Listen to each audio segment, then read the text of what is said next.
আমি আইরিন, আমাদের এলাকাতেই থাকি রেজা। আমি পুরান পল্টন ঢাকাতে থাকি।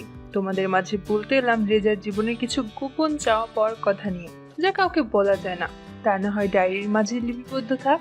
তাই আমার এই ছোট্ট চেষ্টা, পিছনের দিনগুলো বাদ দিয়ে বয়স যখন 22 তখন থেকে শুরু করা যাক। রেজা আজ বিয়ে করলো, পরিবারের কাউকে না জানিয়ে, কারণ জানিয়েও কোনো লাভ নেই, সেটা রেজা ভালোই জানে। রেজা বিয়ে করেছে শামিমা নামে এক মেয়েকে। রেজা তাকে আদর করে শিমু বলে ডাকে। 6 মাসের রিলেশন, দেখতে একেবারে যাকে বলে সেই। বয়স রেজার সমান সমানই, ছোটখাটো। শ্যামলা, উচ্চতা 5 ফুট 2, একেবারে লদলদে। ভালো কথা, তার আগেও বিয়ে হয়েছিল শামিমার, কিন্তু কিছুদিন সংসার করে কিছু খেয়ে ছাড়াছাড়ি হয়ে গেছে। যাক ওসব কথা। রেজার ঠুকাঠুকির মাঝেও সংসার ভালোই চলতে লাগলো। রাজের যখন মন চায় তখন শামিমাকে দিয়ে নিজের ইচ্ছা পূরণ করে। প্রথম প্রথম শামিমা দিত না, চাইলেও। এখন তারা আর কিছু না করে না। শামিমার 3 বোন, বাবা মা আছে। 2 বছর সংসার করার পর রেজার কেন যেন দেশে ভালো লাগছে না, তাই রেজা ভাবলো ইন্ডিয়া যাবে। সে কথা শুনে শিমু বলে সেও যাবে।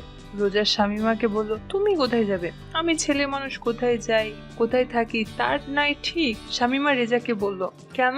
আমার মামা মামিরা তো সবাই ব্যাঙ্গালোরে থাকে, সেখানে না হয় চলো। শামিমা অভিমান করে বলল, আমাকে না নিয়ে গেলে তুমিও যেতে পারবে না। শামিমার বড় মামা দালাল, তাই তার সাথে রেজারা অনায়াসেই যেতে পারে। যেই কথা সেই কাজ। তাদের সাথে যোগাযোগ করে সব ব্যবস্থা করে ফেলল রেজা। শুরু হলো তাদের জীবনের নতুন অধ্যায়। চোরাই পথে বর্ডার পার হওয়া থেকে ট্রেনে চেপে ব্যাঙ্গালোরে 2 দিন 2 রাত, এক মিষ্টি সকালে তারা পা রাখলো তাদের স্বপ্নের শহরে। আধা ঘন্টা অটোতে চেপে সে বাসার সামনে রেজারা নামলো। সেটা 10 তলা বিল্ডিং, তার 5 তলায় শিমুর মেজো মামার বাসা।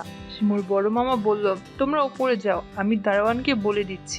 রেজা, ঠিক আছে মামা, এই বলে তারা সামনে এগোলো। কলিং বেল টিপতে যে মহিলা দরজা খুললো, তাকে দেখে রেজার মুখ হা হয়ে গেল। রেজা যেন হাওয়ায় ভাসতে লাগলো। শিমু বলল, কেমন আছো মামি? এটা তোমার জামাই। এই বলে রেজাকে দেখালো। মামি তাদেরকে ভিতরে আসতে বলল। তারা ভিতরে ঢুকলো। রেজা শিমুর মামিকে দেখেই যাচ্ছে। অসম এক গর্জিয়াস মহিলা, একেবারে স্টার। যেমন ফর্সা তেমন গোলগাল, কথা বলে যেন মুক্ত ঝরে। বেনারসি শাড়িতে অসম্ভব সুন্দরী মনে হচ্ছে। এমন জিনিস কি না সম্পর্কে রেজার মামি শাশুড়ি। মামির নাম জেসমিন, 38 হবে বয়স। তার 1 মেয়ে 1 ছেলে। তারা দেশে থাকে দাদা দাদির কাছে। রেজারা গল্প করতে করতে নাস্তা খেলো। মামি শুধু কফি খেলে, আর রেজার সারাটা সময় তার মামির দিকে চেয়ে থাকলো। মামি তা বুঝতে পেরে মাঝে মাঝে মুচকি মুচকি হাসলো। নাস্তার পর মামি রেজাকে বলল, এসো তোমাদের রুম দেখিয়ে দিই। মাঝারি সাইজের একটা রুম, পরিপাটি করে বিছানা পাতা। এই রুমের অ্যাটাচড টয়লেট নেই। মামি তাদেরকে বলল, এটাই তোমাদের রুম, অনেক জার্নি করে এসেছো, কিছুক্ষণ ঘুমাও বলে ঝুঁকে বালিশ ঠিক করতে লাগলো। সেই সময় মামিকে দেখে রেজার ছোট খোকা টন টন করে কেঁপে উঠলো। বালিশ ঠিক হয়ে গেলে ঘুমাও বলে মামি রুম থেকে বের হয়ে গেল। মামি বের হতেই দরজা বন্ধ করে শিমুকে নিয়ে রেজা তাড়াতাড়ি নিজের ইচ্ছা পূরণ করা শুরু করলো। শিমু রেজাকে বলল, কি ব্যাপার আজ একেবারে ডাইরেক্ট? রেজা শিমুকে বলল, চুপ কর, এই 5 দিন না পেয়ে আমার অবস্থা খারাপ। রেজা তার খেলা শেষ করে কোলবালিশ জড়িয়ে ঘুমিয়ে গেল। রেজা ফ্রেশ হওয়ার জন্য একটা ট্রাউজার পরে রুম থেকে বের হতেই দেখে মামি ড্রয়িং রুমে বসে হালকা সাউন্ড দিয়ে সিরিয়াল দেখছে। রেজাকে দেখে মামি হেসে দিল। রেজাও মুচকি হেসে বাথরুমে চলে গেল। রেজা ফ্রেশ হতে হতে ভাবলো, শিমু যে চিৎকার করেছে তা তো মামি সবই শুনেছে, কারণ সে একেবারে আমাদের দরজার কাছেই বসা। রেজার মনে সূর্য উঁকি মারলো।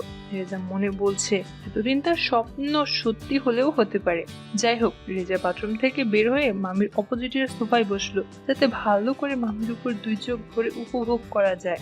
মামি রেজাকে বসে দেখে বলল, কি জামাই, এত দূর জার্নি করে এসে এত খাটাখাটনি করে এলে, এখন একটু ঘুমাও। তারপরের কথা খাটাখাটনি কিসের ইঙ্গিতে করলো তা ভালোই বুঝতে পেরেছে রেজা। রেজাও মুচকি হেসে মামির দিকে অপলক চেয়ে বলল, তাতে কি হয়েছে, আপনি একা একা বসে আছেন, কিছুক্ষণ না হয় আপনার সাথে গল্প করি। মামি রেজাকে বলল, গল্প করার অনেক সময় পাবে, আগে বিশ্রাম নাও, তোমার চোখ লাল হয়ে আছে না ঘুমাতে পারার জন্য। রেজা মামিকে বলল, তারপরও ভালো লাগছে আপনার সাথে আড্ডা মারতে। রেজার একথায় খিলখিল করে হেসে উঠলো, বলল, কফি খাবে? রেজা বলল, পেলে মন্দ হয় না। তা শুনে মামি মুচকি হেসে রান্নাঘরের দিকে হাঁটা দিল। মামি তার কম্পন দেখে রেজার ছোট খোকা আবার মাথা চাড়া দিল। রান্নাঘরের দরজার কাছে গিয়ে ঘুরে দাঁড়িয়ে রেজার দিকে তাকালো মামি। বুঝে নিল রেজার চোখ তার দিকেই নিবদ্ধ। রেজা ধরা পড়ে গিয়ে মুচকি হেসে চোখ নামিয়ে নিল। মামি রান্নাঘরে ঢুকে গেল। 3 মিনিট পর দুটো মগে কফি নিয়ে এসে নিচু হয়ে যখন দিচ্ছিল, রেজার চোখ জ্বলে গেল তার ওই দিকে। বুঝতেই পারছো? তা দেখে রেজার শরীরের কারেন্ট বয়ে গেল। প্রয়োজনের চেয়ে বেশি সময় নিচু হয়ে থেকে রেজার চোখে তৃষ্ণা আরো বাড়িয়ে দিয়ে সোজা হলো মামি। তারপর মামি রেজার চোখের দিকে তাকিয়ে বলল, আস্তে আস্তে খাওয়ার চেষ্টা করো, অনেক গরম, মুখ পুড়ে যাবে। রেজাও মামির চোখের দিকে তাকিয়ে বলল, আমার গরম জিনিস খেতেই ভালো লাগে। মামি তা শুনে হেসে দিল।